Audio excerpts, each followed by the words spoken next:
আসসালামু আলাইকুম প্রিয় দর্শক, অন্য মঞ্চের আলাপ চাইতায় আপনাদের সকলকে আমন্ত্রণ জানাচ্ছি। প্রিয় বন্ধুরা, প্রীতি, সালাম এবং শুভেচ্ছা নেবেন।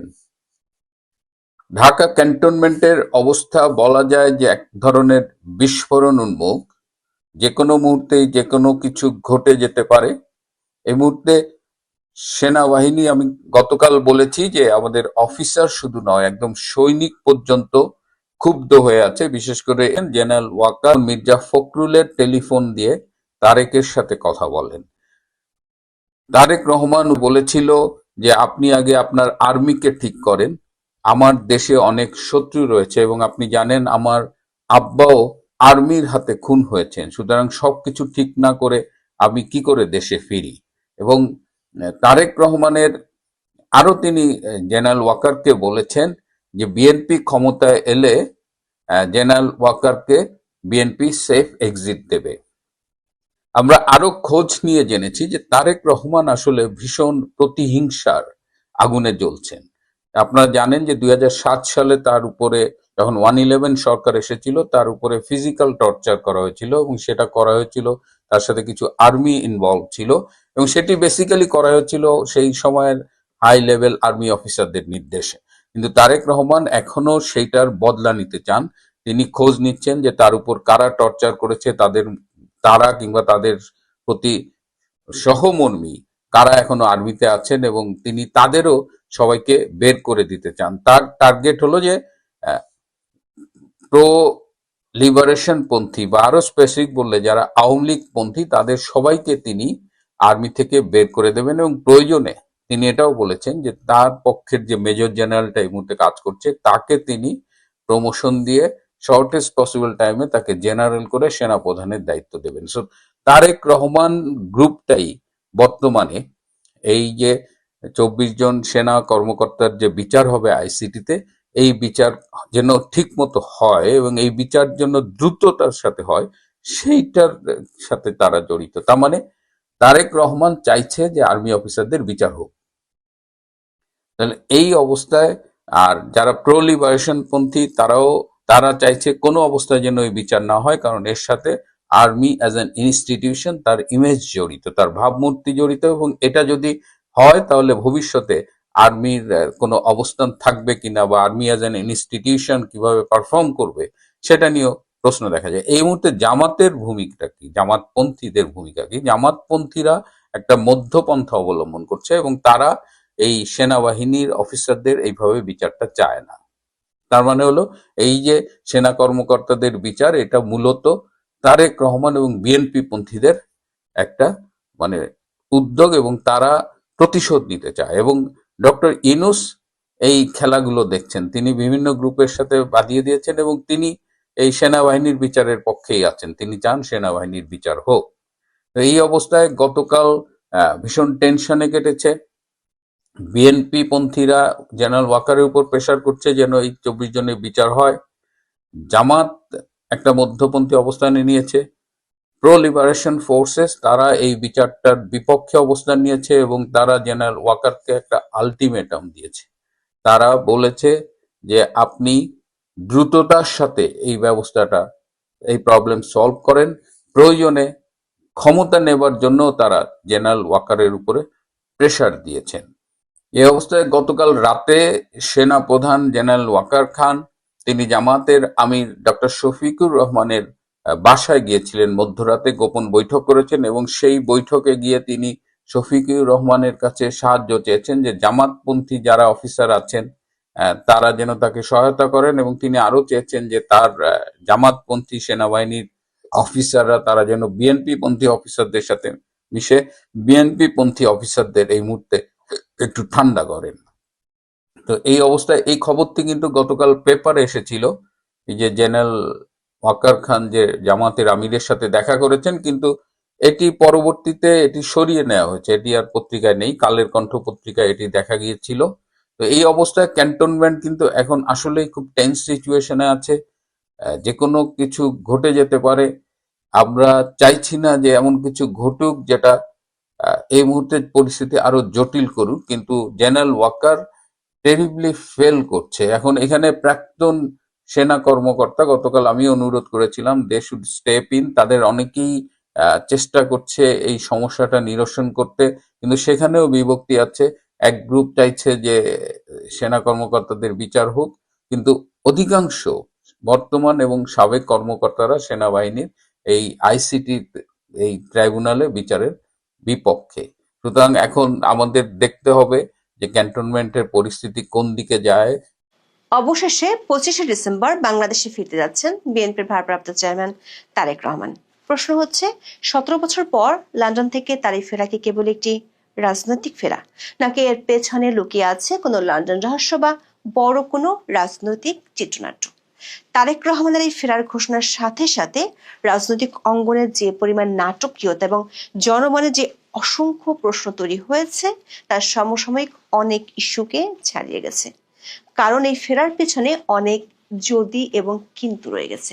বিশেষ করে আওয়ামী লীগের পতনের পর এবং সবগুলো মামলা থেকে খালাস পাওয়ার পরও ফেরেননি তারেক রহমান।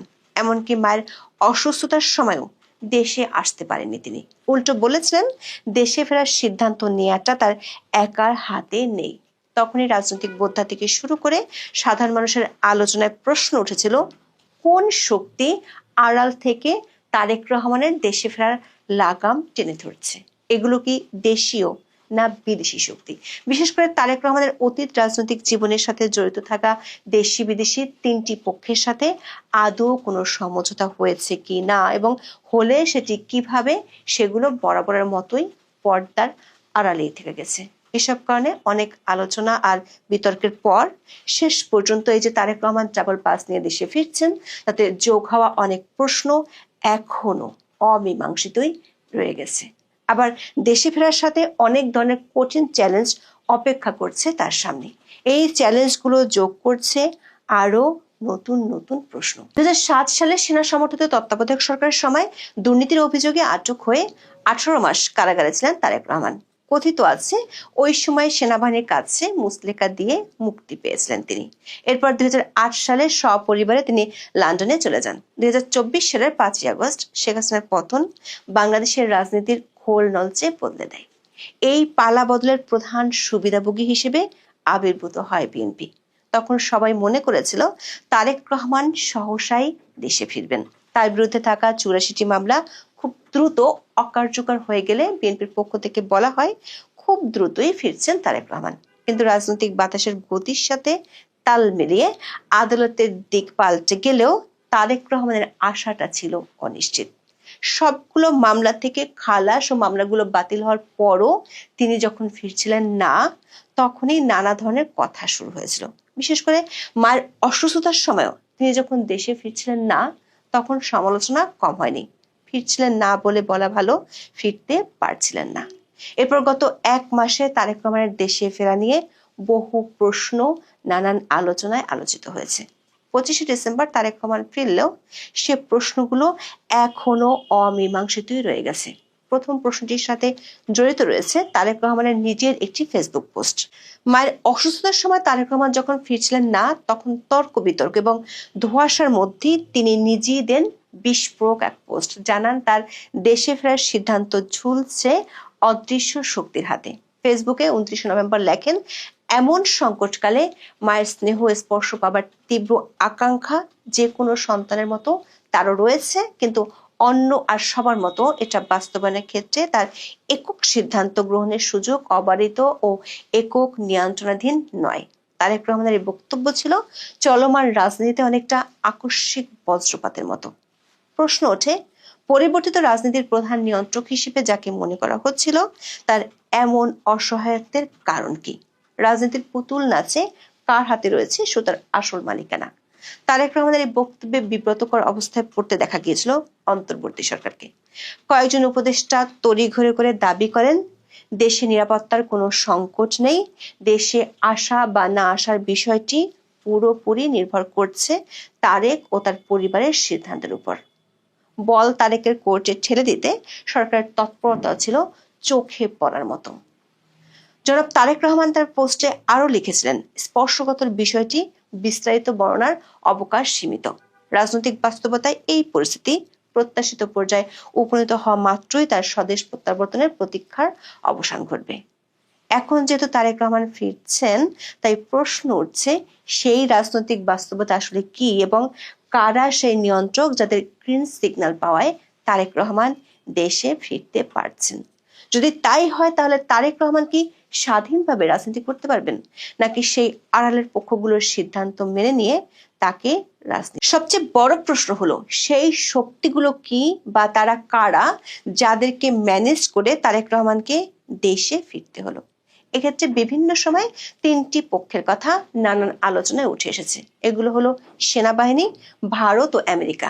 বিএনপির প্রয়াত স্থায়ী কমিটির সদস্য ব্যারিস্টার মওদুদ আহমেদ তার কারাগারে কেমন ছিলাম বইতে লিখেছেন, এমনও হতে পারে খালেদা জিয়া সেনাবাহিনীদের জেনারেলদের সঙ্গে এই সমঝোতা করেছিলেন যে তারেক রহমান আপাতত নিজেকে রাজনীতিতে জড়াবেন না এবং এই মর্মে তারেক রহমান কোনো সম্মতিপত্রে স্বাক্ষরও দিয়ে থাকতে পারেন। বিবিসি বাংলাকে রাজনৈতিক বিশ্লেষক মহিউদ্দিন আহমেদ বলেছেন, বাংলাদেশের রাজনীতিতে যুক্তরাষ্ট্র ও ভারতের অবস্থান গুরুত্বপূর্ণ। এই দুদেশের নীতিগত অবস্থান পরিবর্তন ছাড়া তারেক রহমানের ফেরার ঝুঁকি থেকেই যায়। তিনি উল্লেখ করেন, উইকিলিক্সের ফাঁস হওয়া প্রতিবেদনে তারেক রহমানের বিষয়ে যুক্তরাষ্ট্রের আপত্তির বিষয়টি সামনে এসেছিল এবং যে যাই বলুন না কেন ভারত ও যুক্তরাষ্ট্রের নীতির পরিবর্তন না হলে তারেক রহমান দেশে ফিরবেন কোন ভরসায়।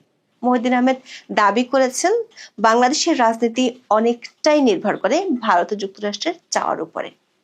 দর্শক, তারেক রহমানের দেশে ফেরা নিয়ে ভারতীয় সংবাদ মাধ্যমেও বেশ গুরুত্ব দিয়ে খবর প্রকাশিত হতে দেখা যাচ্ছে। 17 বছর পর খালেদা জিয়ার ছেলে বাংলাদেশে ফেরার গুরুত্ব কি তা তুলে ধরে একটি প্রতিবেদন প্রকাশ করেছে এনডিটিভি। শুধু প্রকাশই নয়, মঙ্গলবার দুপুরে এটি ছিল তাদের ওয়েবসাইটের প্রধান সংবাদ। এদিনই ভারতের আরেকটি সংবাদপত্র বিজনেস টুডে একটি প্রতিবেদন প্রকাশ করেছে, যার শিরোনাম হলো তারেক রহমানকে জানুন, বাংলাদেশের রাজনীতির গতিপথ যিনি বদলে দিতে পারেন। ভারতীয় গণমাধ্যমগুলোর খবরে বলা হয়েছে, তারেক রহমানকে নিয়ে ভারতের সরকারি মহলে অস্বস্তি ছিল কূটনৈতিক অঙ্গনে আলোচিত বিষয়। তার শুরুটা হয়েছিল 2001 সালে বিএনপি ক্ষমতায় যাওয়ার পর তারেক যখন দণ্ডমুন্ডের কর্তা হয়ে উঠেছিলেন। তখন আসামের বিদ্রোহী সংগঠন উলফাকে মদত, নয়াদিল্লির চক্ষুশুল দাউদ ইব্রাহিমের সঙ্গে সম্পর্কের গুঞ্জন তারেক রহমানকে নিয়ে ভারতের মধ্যে নানা সন্দেহ তৈরি করেছিল। এনডিটিভির প্রতিবেদনের শুরুতেই লেখা হয়েছে, বাংলাদেশ যখন সহিংসতার এক গভীর অন্ধকারে তলিয়ে যাচ্ছে এবং উগ্র ইসলামপন্থী গোষ্ঠীগুলোর দাপট বাড়ছে, তখন আগামী ফেব্রুয়ারিতে অনুষ্ঠেয় নির্বাচনের আগে অন্যতম বড় রাজনৈতিক ঘটনা হিসেবে সামনে এসেছে বর্তমান বাংলাদেশের রাজনীতির অন্যতম গুরুত্বপূর্ণ ব্যক্তির প্রত্যাবর্তন। ভারতীয় গণমাধ্যমগুলো বলছে, তারেক রহমান নয়াদিল্লির কাছে শ্রেয়তর হতে পারেন, কারণ তিনি দিল্লি পিন্ডি উভয়ের কাছ থেকে সমান দূরত্ব রাখার কথা বলছেন। সাম্প্রতিক ভারত বিরোধিতার বানের মধ্যে বিএনপির সংযমী আচরণ নিয়ে চলছে নানান আলোচনা। বিশেষ করে গত কয়েকদিনে ভারত বিরোধী প্রকাশ্য কর্মসূচির কোনোটিতে দলটির অংশগ্রহণ চোখে পড়েনি। এমনকি বিভিন্নভাবে এ ধরনের আগ্রাসী কর্মসূচির সমালোচনাও শোনা যাচ্ছে বিএনপি নেতাদের কণ্ঠে। বিস্ময়করভাবে সাবেক স্বরাষ্ট্র প্রতিমন্ত্রী লুৎফুজ্জামান বাবরও ভারতের বিরুদ্ধে কূটনৈতিক শিষ্টাচার বহির্ভূত কর্মকাণ্ডের বিরোধিতায় সরব হয়েছেন। ভারতীয় দূতাবাস ঘেরার সমালোচনা করে 18 ডিসেম্বর ফেসবুকে তিনি লেখেন, কিছু তরুণ দেশপ্রেমের আবেগে ও ভূ রাজনীতি ও কূটনৈতিক শিষ্টাচার সম্পর্কে সীমিত ধারণা থেকে তার নাম ব্যবহার করে অনাকাঙ্ক্ষিত কর্মসূচিতে জড়িয়েছেন। এটি দুঃখজনক। দেশপ্রেম প্রশংসনীয়, তবে তা যেন রাজনৈতিক ও কূটনৈতিক শিষ্টাচার লঙ্ঘন না করে। সংবেদনশীল জাতীয় পরিস্থিতিতে সবাইকে শান্ত, সংযত ও দায়িত্বশীল থাকার আহ্বান জানান তিনি। সংশ্লিষ্ট সূত্রগুলো বলছে, মার্কিন যুক্তরাষ্ট্র তারেক রহমানের ব্যাপারে তাদের রিপোর্ট কার্ড নতুন করে লিখছে। দর্শক, তারেক রহমানের দেশে ফেরার মধ্যে আরো প্রশ্ন আছে যেগুলোর উত্তর এখনো পাওয়া যায়নি। বিবিসি বাংলার খবরে বলা হয়েছে, তারেক রহমান এতদিন কোন স্ট্যাটাসে লন্ডনে ছিলেন সে প্রশ্ন অমীমাংসিতই থেকে গেছে। আর তিনি যে এতদিন লন্ডনে বসবাস করেছেন সেখানে তার আয় ব্যয়ের উৎস কি ছিল? বিবিসি বাংলা বলছে, এর কোনো সঠিক উত্তর এখনো নেই। আরেকটি প্রশ্ন হলো, তারেক রহমান দেশে ফিরছেন ট্রাভেল পাস নিয়ে। বিএনপির পক্ষ থেকে বলা হচ্ছে, তিনি অ্যাসাইলাম স্ট্যাটাসে যুক্তরাজ্যে ছিলেন, তার কোনো বিদেশি পাসপোর্ট নেই। যদি বিদেশি পাসপোর্ট না থাকে তাহলে ট্রাভেল পাস না নিয়ে তিনি তো বাংলাদেশি পাসপোর্ট নিতে পারতেন, সেটি তিনি নিলেন না কেন? আবার ট্রাভেল পাস নিয়ে দেশে ফেরার পর তার কি লন্ডনে ফেরার সুযোগ থাকবে? বিএনপি নেতা সালাউদ্দিন আহমেদ বিবিসি বাংলাকে বলেছেন, পলিটিক্যাল অ্যাসাইলামকে নাগরিকত্ব বা অন্য কোনো দৃষ্টিকোণ থেকে দেখা উচিত নয়। যেদিন তারেক রহমান বাংলাদেশে ট্রাভেল পাস নিয়েছেন সেদিন পলিটিক্যাল অ্যাসাইলাম শেষ হয়ে গেছে। এসব অমীমাংসিত প্রশ্নের মধ্যে দেশে ফিরছেন তারেক রহমান, তাতে দেখা দিতে পারে নতুন চ্যালেঞ্জও। দীর্ঘদিন পর দেশে ফিরে খাপ খাওয়ানোর প্রশ্ন আছে, বিশেষ করে তার নিরাপত্তার সংখ্যাটি অনেকবারই সামনে এসেছে। যদিও অন্তর্বর্তী সরকার পক্ষ থেকে বলা হচ্ছে তারেক রহমানের নিরাপত্তার কোনো শঙ্কা নেই এবং সরকার তার সর্বোচ্চ নিরাপত্তা নিশ্চিত করবে, কিন্তু ঘর পোড়া গরু যেমন সিঁদুরে মেঘ দেখলে ভয় পায়, তেমনি বাংলাদেশের দুই প্রধান রাজনৈতিক দলের দুই পরিবারের সদস্যদের নিরাপত্তার বিষয়টি অতীতে বহুবারই শঙ্কার মুখে পড়তে দেখা গেছে। সরকার যদি সর্বোচ্চ নিরাপত্তার ব্যবস্থা করে তাহলে যে নির্বাচনকে সামনে রেখে তারেক রহমান দেশে ফিরছেন সে নির্বাচনে জনসংযোগ কি তিনি অবাধে করতে পারবেন? সাথে আছে 2001 থেকে 2007 সাল পর্যন্ত তারেক রহমানের বিরুদ্ধে যেসব অভিযোগ ছিল সেগুলোর সুস্পষ্ট জবাব দিয়ে আস্থা ফেরানোর সংকট। অনেকে মনে করেন 2001 থেকে 2006 মেয়াদের বিতর্কিত হাওয়া ভবন কেন্দ্রিক দুর্নীতির অভিযোগ তা কাটিয়ে উঠে তিনি কিভাবে আধুনিক ও অন্তর্ভুক্তিমূলক রাজনীতিক হিসেবে নিজেকে প্রতিষ্ঠিত করবেন সেটি এখন তার জন্য বড় চ্যালেঞ্জ। আছে দলের শৃঙ্খলা বজায় রাখা, জামাতকে সামলানো এবং ভারতের সাথে সেই দিল্লি নয় পিন্ডি নয় বাংলাদেশ ফার্স্ট পররাষ্ট্রনীতি বাস্তবায়ন করার চ্যালেঞ্জ। আপাতত এসব চ্যালেঞ্জ নিয়ে খুব বেশি চিন্তিত না হয়ে বিএনপি চায় তারেক রহমানের প্রত্যাবর্তনের দিনটি যেন উৎসবের রূপ নেয়। সেজন্য বিএনপি ব্যাপক প্রস্তুতি নিয়েছে। তারেক রহমানের সমর্থকদের সুবিধার্থে 10টি গুরুত্বপূর্ণ রুটে বিশেষ ট্রেন পরিচালনার জন্য রেল মন্ত্রণালয়ে আবেদন করা হয় এবং সরকার তা অনুমোদন করেছে। পাবনা, রাজশাহী, কক্সবাজার, যশোর এবং পঞ্চগড়ের মতো প্রান্তিক এলাকাগুলো থেকে নেতাকর্মীদের ঢাকায় আনতে এই বিশেষ ব্যবস্থা করা হয়েছে। যদিও এর ফলে 25 ডিসেম্বর কিছু লোকাল ট্রেন চলাচল স্থগিত থাকবে, যা সাধারণ যাত্রীদের জন্য কিছুটা ভোগান্তির কারণ হতে পারে, কিন্তু রাজনৈতিক শক্তির মহড়া দেখাতে এটি অপরিহার্য বলে মনে করছে। বিমানবন্দর থেকে তার গুলশানের বাসভবন পর্যন্ত নিরাপত্তা বলয় করে তোলা হচ্ছে। একদিকে থাকবে রাষ্ট্রীয় পুলিশ ও গোয়েন্দা বাহিনীর নজরদারি, অন্যদিকে থাকবে বিএনপির নিজস্ব চেয়ারপারসন সিকিউরিটি ফোর্স বা সিএসএফ। বিমানবন্দরে সাধারণ যাত্রীদের প্রবেশাধিকার সীমিত করা হয়েছে।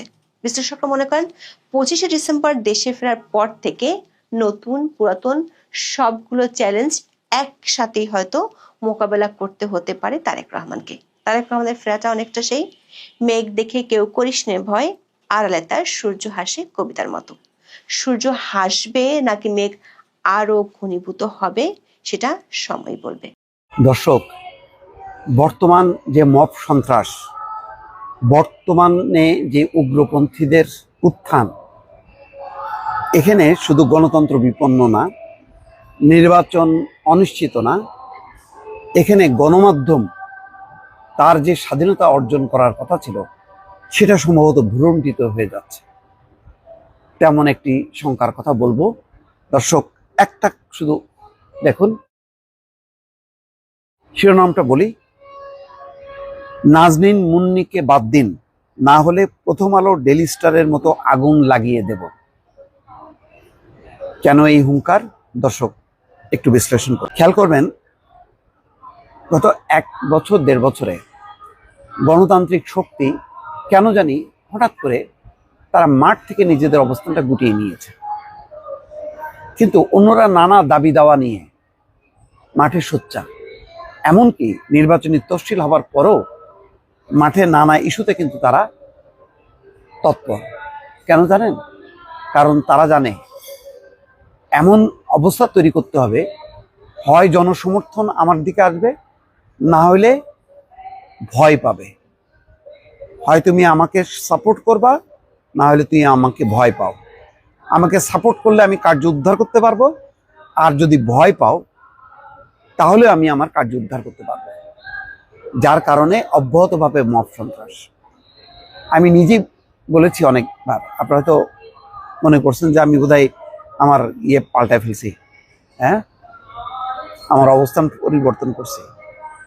দর্শক, না, আমি শেখ হাসিনার আমলে পালায় থাকলেও আমাকে গণমাধ্যম একেবারে উপেক্ষা করছে তাই না, অন্তত টকশোতে যেতে পারতাম, হয়তো চাকরি করতে পারতাম না। আর এখন অবস্থা হলো এই যে আমি সত্যিকার অর্থে চ্যানেলে বিশেষ করে টকশোতে অংশ নিতে ভয় পাই। কারণ মনে হয় যে ওই টকশোর ভেতরে এমন একটা অনভিপ্রেত ঘটনা ঘটাবে, এমনভাবে হঠাৎ করে কেউ আমাকে হুঙ্কার দিয়ে বলবে যে তুই তো আওয়ামী লীগের আসলে দোষর, তুই মানে ছদ্মবেশ ধারণ করেছিলি, এরকম একটা অ্যানাউন্সমেন্ট হবে। এবং তারপর থেকে আমার পেছনে মব লাগবে। আমাকে হয়তো ওই লাইভ অবস্থায় আমি যখন নামবো তখন মবের আক্রান্ত হলো। ঠিক তাই হয়েছে এখানে নাজনীন মুন্নির ক্ষেত্রে, তাই হয়েছে। নাজনীন মুন্নি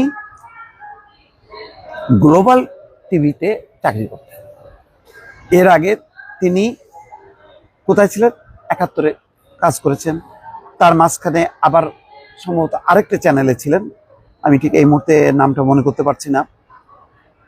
তো এখন গ্লোবাল টিভিতে তিনি হেড অফ নিউজ, তিনি সঞ্চালনা করেন। ইতিমধ্যে কিন্তু মালিক কর্তৃপক্ষ ভয় পেয়ে তাকে সঞ্চালনা থেকে সরিয়ে দিয়েছে। নিকোলের মতন অবস্থা দেখেন, জামাতের এক নেতার সাথে তর্কাতর্কি করছে, এখন নিকোল নাই।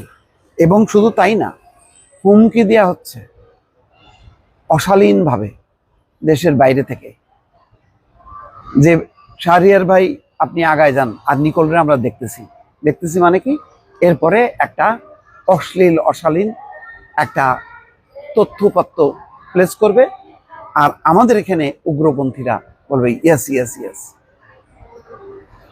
ভয়ঙ্কর, বাইরের মদত আর ভেতরে তাদের সেই দল। এবং এই যে গ্রুপগুলি করতেছে তাদেরকে আবার সাপোর্ট দিচ্ছে একটা বড় রাজনৈতিক দল, নাম বললাম না, বুঝে নেন কারা হইতে পারে। এই সম্মিলিত পরিবেশে অবস্থা হলো এমন যে এখন গণমাধ্যমের স্বাধীনতা আগে যা ছিল শেখ হাসিনার আমলে এখন আরো সংকুচিত হয়ে গেছে, বুঝছেন?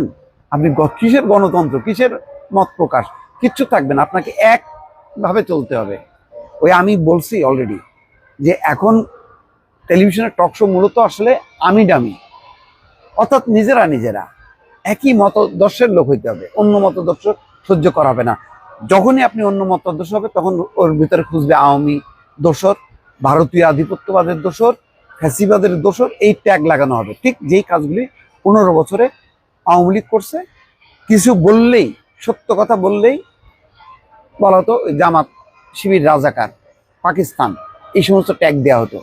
এখন অন্য মাত্রার, আগে ছিল পাকিস্তান, এখন হচ্ছে ভারত আর হচ্ছে আওয়ামী লীগ। আগে পাকিস্তান আর জামাত বিএনপি, এখন হচ্ছে ভারত আর হচ্ছে আওয়ামী লীগ। এই হচ্ছে ভয়াল পরিবেশ। তার মানে এই ধরনের ট্যাগ দিয়ে গণমাধ্যমের স্বাধীনতা এখন ভয়ঙ্করভাবে বিপন্ন। যখন গণমাধ্যম বিপন্ন হয়, সাথে সাথে মনে রাখবেন যে আপনার রাজনৈতিক স্বাধীনতা, রাজনৈতিক অধিকার, নির্বাচন, সুষ্ঠু নির্বাচনের মধ্য দিয়ে গণতন্ত্রের প্রত্যাবর্তন, সেটাও আর সম্ভব না। অ্যানার্কিজম ডেভেলপ করলে উগ্রপন্থীরা মাথা চাড়া দেয়। উগ্রপন্থীরা মাথা চাড়া দিলে একটা অদৃশ্য শক্তি ধর্মপ্রাণ মানুষের ধর্মকে সংগঠিত করে, পুঁজি করে তারা ক্ষমতায় আসতে চায়। এবং তার কিছু আলামত দেখছেন। কয়েকটা বিশ্ববিদ্যালয় অলরেডি শিক্ষকরা নাজেহাল হয়েছে। ঢাকা বিশ্ববিদ্যালয়, রাজশাহী বিশ্ববিদ্যালয়, এটা কিন্তু শুধু চিন্তা করেন, এরা যে মতাদর্শে বিশ্বাস করে, এদের মতাদর্শের দল যদি ক্ষমতায় আসে কি পরিস্থিতি হবে, তাদের মতন করে চলতে হবে। তার মানে রোড টু আফগানিস্তান, ওইদিকে আপনাকে ঠেলে নিয়ে যাচ্ছে। বাংলাদেশ একটা গণতান্ত্রিক দেশ, বাংলাদেশ চলবে একটা গণতান্ত্রিক আদর্শে। যাই হোক, অনেক কথা। দর্শক, এখানে বৈষম্য বিরোধী ছাত্র আন্দোলনের সভাপতি রিফাত রশিদও তাদের সংগঠনের এক সদস্য ওই কার্যালয়ে গিয়ে হুমকি দিচ্ছে 10-12 জন, সেটা স্বীকারও করছে। এবং এখন দেখেন এটাকে একটা ইস্যু করা হয়েছে যে কিছু হইলেই সবাইকে বলবে যে ডেইলি স্টার আর প্রথম আলোর মতন আগুন ধরায় দেওয়া হবে।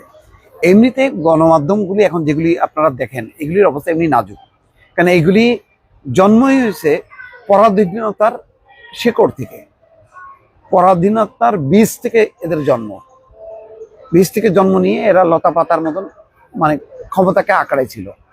এখন সেই ক্ষমতাটা চলে গেছে, তাতে আরো দুর্বল হয়েছে। নতুন ক্ষমতার জন্য তারা নানা রকম চেষ্টা করতেছে, অনেকেই সেইগুলিকে আবার আত্মস্থ করছে। তাহলে সামগ্রিকভাবে গণমাধ্যমের অবস্থাটা এমনিতেই ভালো না। পেশাদারিত্ব নেই, আছে দলবাজি, আছে মতলববাজি আছে। তার উপর যদি এই প্রেশারটা হয়, তাহলে আপনি মনে করেন নাজনীন মুন্নি নাই, নিকোল নাই, অন্য কোনো যে অ্যাঙ্কর, মনে করেন আমাকেও বলা হচ্ছে যে অ্যাঙ্করিং করার জন্য। আমি তো ভাই টক শোতে আমি যাই না, আর অ্যাঙ্করিং করে আমি ওই এটা নেব, পরে ধুম করে মানে আমার গায়ে লাগলো বলে আমার গায়ে আওয়ামী দর্শক, এই রিস্ক কে নেবে? এইরকম একটা পরিস্থিতি দর্শক। সুতরাং এখন আপনাকে ঘুরে দাঁড়ানো ছাড়া আর মুক্তি নেই। আবারও সেনা হস্তক্ষেপ। সেনা হস্তক্ষেপ বলতে রাষ্ট্রীয় ক্ষমতায় হস্তক্ষেপ নয়, ছোট একটি বিষয়, কিন্তু তারপরেও সামগ্রিকভাবে এই নির্বাচনকালীন সময় বিষয়টি বড়। একটি হচ্ছে যে গতকালকে বা গত কয়েকদিন যাবৎ স্বরাষ্ট্র মন্ত্রণালয়ে রদ বদলের একটা প্রচেষ্টা ছিল, আলাপ ছিল, কানাঘুষা ছিল যে স্বরাষ্ট্র উপদেষ্টা হিসেবে যিনি দায়িত্বে আছেন ইতিমধ্যে, যে লেফটেন্যান্ট জেনারেল অবসরপ্রাপ্ত জাহাঙ্গীর আলম চৌধুরী, তাকে সরিয়ে দিয়ে জাতীয় নিরাপত্তা উপদেষ্টা খলিলুর রহমান, তথাকথিত জাতীয় নিরাপত্তা উপদেষ্টাই বলবো, কারণ ডিফেন্স বা নিরাপত্তার কোনো কিছু সম্পর্কে তার কোনো অভিজ্ঞতা, অতীত অভিজ্ঞতা ছিল না, কিন্তু হঠাৎ করে রাতারাতি শুনলাম যে একবার নিরাপত্তা উপদেষ্টা একজন নিয়োগ করা হয়েছেন, তিনি হচ্ছেন এই খলিলুর রহমান, এবং তাকে দায়িত্ব দেওয়া হতে যাচ্ছিল যে স্বরাষ্ট্র উপদেষ্টা হিসেবে নির্বাচনকালীন সময়। তো সেই দায়িত্বটা দেওয়া সেনাবাহিনী হস্তক্ষেপ করেছে। ভারতীয় গণমাধ্যম নর্থ ইস্ট নিউজ এমন একটি সংবাদ দিচ্ছে, 23শে ডিসেম্বর স্বরাষ্ট্র মন্ত্রণালয়ের দায়িত্বে রদবদলের উদ্যোগ নেওয়া হয়। বর্তমান উপদেষ্টা লেফটেন্যান্ট জেনারেল অবসরপ্রাপ্ত জাহাঙ্গীর আলম চৌধুরীকে সরিয়ে সেখানে জাতীয় নিরাপত্তা উপদেষ্টা NSA খলিলুর রহমানকে বসানোর প্রক্রিয়া শুরু হলে সেনাবাহিনী কঠোর আপত্তি জানায়। সেনাপ্রধান জেনারেল ওয়াকারুজ্জামান সহ ঊর্ধ্বতন সেনা কর্মকর্তারা খলিলুর রহমানের দ্বৈত নাগরিকত্ব এবং অতীতে রোহিঙ্গা ইস্যুতে তার বিতর্কিত ভূমিকার কারণে এই নিয়োগের বিরোধিতা করেন। জানা গেছে এর আগে খলিলুর রহমান মিয়ানমারের রাখাইন রাজ্যের রোহিঙ্গাদের জন্য একটি সামরিক করিডোর তৈরির প্রস্তাব দিয়েছিলেন। সেনাবাহিনী এই প্রস্তাবকে জাতীয় নিরাপত্তার জন্য হুমকি মনে করে তা প্রত্যাখ্যান করে। সেনাপ্রধান তখন ক্ষুব্ধ হয়ে নো ব্লাডি করিডোর মন্তব্য করেছিলেন। এই ঘটনার জেরে NSA-র সঙ্গে সেনাবাহিনীর সম্পর্কের চরম অবনতি ঘটে, এমনকি সেনা কর্মকর্তারা তার সঙ্গে বৈঠকে বসতেও অস্বীকৃতি জানান এবং সেনানিবাসে তার প্রবেশ নিষিদ্ধ করেন সেই সময়। অন্যদিকে আরেকটি ঘটনাও ঘটেছে, যে আপনারা জানেন যে তারেক রহমান, বিএনপির ভারপ্রাপ্ত চেয়ারম্যান তারেক রহমান আজ 24শে ডিসেম্বর সন্ধেবেলা লন্ডন থেকে ঢাকার উদ্দেশ্যে রওনা দেবেন। তিনি আগামীকালকে ঢাকা এসে পৌঁছাবেন এবং তারেক রহমানকে আপনারা জানেন ইতিমধ্যেই যে SSF নিরাপত্তা দেওয়া হবে এবং SSF নিরাপত্তা কারা পান? সরকার প্রধান, রাষ্ট্রপ্রধান, এই দুইজন পান। এর সাথে কদিন আগে আপনারা দেখলেন যে বিএনপির চেয়ারপারসন বেগম খালেদা জিয়াকেও SSF নিরাপত্তা দেওয়া হয়েছে। একই সাথে খালেদা জিয়ার পরিবারের সদস্য এবং তারেক রহমানও এই মুহূর্তে গুরুত্বপূর্ণ ব্যক্তিত্ব হওয়ায় তিনিও SSF নিরাপত্তা পাচ্ছেন, এটি নিশ্চিত হওয়া গেছে। রাজনৈতিক বিশ্লেষকদের মতে তারেক রহমানকে রাষ্ট্রীয় সর্বোচ্চ নিরাপত্তা প্রদান ও প্রশাসনের গুরুত্বপূর্ণ নিয়োগে সেনাবাহিনীর এই প্রত্যক্ষ হস্তক্ষেপ অন্তর্বর্তীকালীন সরকারের সময় ক্ষমতার ভারসাম্য ও সামরিক বাহিনীর সতর্ক অবস্থানের বিষয়টি স্পষ্ট করে তুলেছে। অর্থাৎ সেনাবাহিনী আবারও একটু ঝাঁকি দিয়ে উঠল এই ঝাঁকিটা কেমন? একজনের নিয়োগ হলো না এবং এসএসএফ এর নিরাপত্তা পাচ্ছেন। এসএসএফ এর সদস্য কারা? সেনাবাহিনী। এই এসএসএফ এর নিরাপত্তা পাচ্ছেন বিএনপি চেয়ারপারসন এবং ভারপ্রাপ্ত চেয়ারম্যান। অর্থাৎ তারা আগামীতে সরকার প্রধান, রাষ্ট্রপ্রধান হতে যাচ্ছেন।